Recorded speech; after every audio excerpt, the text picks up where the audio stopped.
Hey everybody, this is Jeff with Reverb, and I'm here today to talk about the slide playing of George Harrison. And really, when you listen to George's slide playing, it's one of the most inventive and original styles. I think a lot of other slide guitar players will agree. One example of George's great slide playing would be on the song Isn't It a Pity? I'd like to mention that George, from the videos I've seen, the footage I've seen, primarily used a glass slide, I believe, and it seems like he played with his fingers. And on Isn't It a Pity, it's a perfect example of how he created this hook and this melody using the G major scale. There's really no bridge or change in the song, so the chords are consistently G, C sharp diminished, and C. And then it resolves back to G. So George is pretty much staying in the G major scale for that first part. For all that, but it's just so creative the way he jumps these wide intervals, and his intonation is spot on to create that melody. All right, I'm gonna slow down the first section of the solo so you can kind of see what's happening.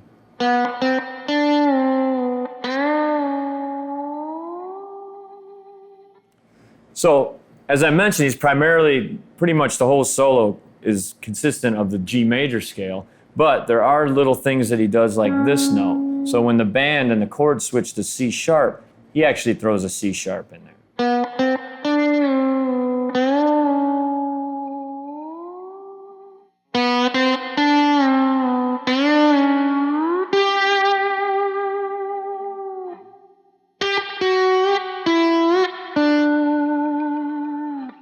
On the next section of the solo, again, all these notes can be found, they can be traced back to the major scale, but it's so inventive the way he leaps with these intervals, and I'll show you what I mean.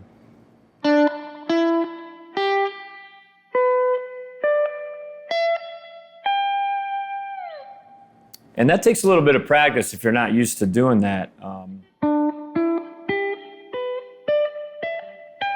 Intonating the notes spot on and not bumping the other strings and getting those wide spreads going like that is what creates such a cool melody. Now I'm going to show you the next lick, slowed down a little bit.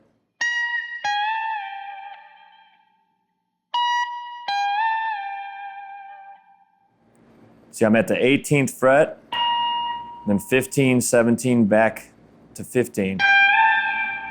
And the cool thing about this lick is now he's jumped outside of the major scale a little bit, and he's playing a B flat here, which you can find back in that C sharp diminished chord. So he's really thinking about the chords he's playing over the top of. Now we'll put that whole sequence together up to speed.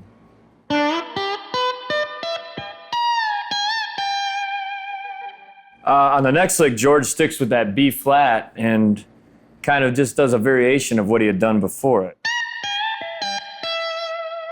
If you slow that down, I'm at the 18th, and then 15 to 17, but I'm bringing the B string into the picture here at the 17th.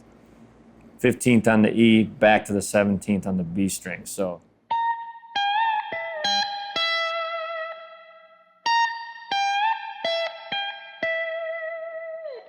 if we play that whole sequence up to speed, it would sound like this.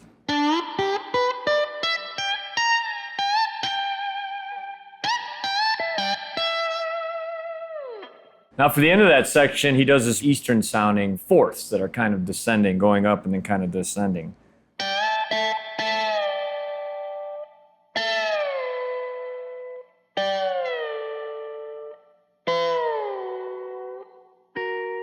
And then resolving back to G again.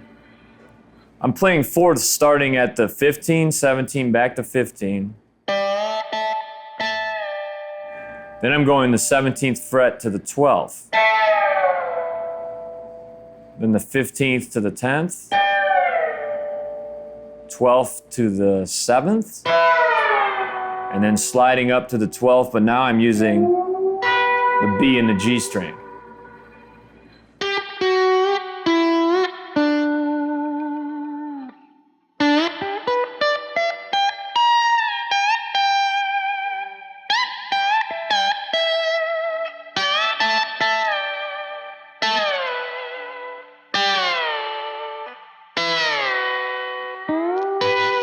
For me, it's really cool to learn a solo note for note, find out what's going on with it. But even more importantly for me, is to take something out of the solo, take some of the licks, use it in other places and make it your own. There you have it. Thanks so much for watching. I hope you check out some of the other lesson videos on Reverb. Until next time.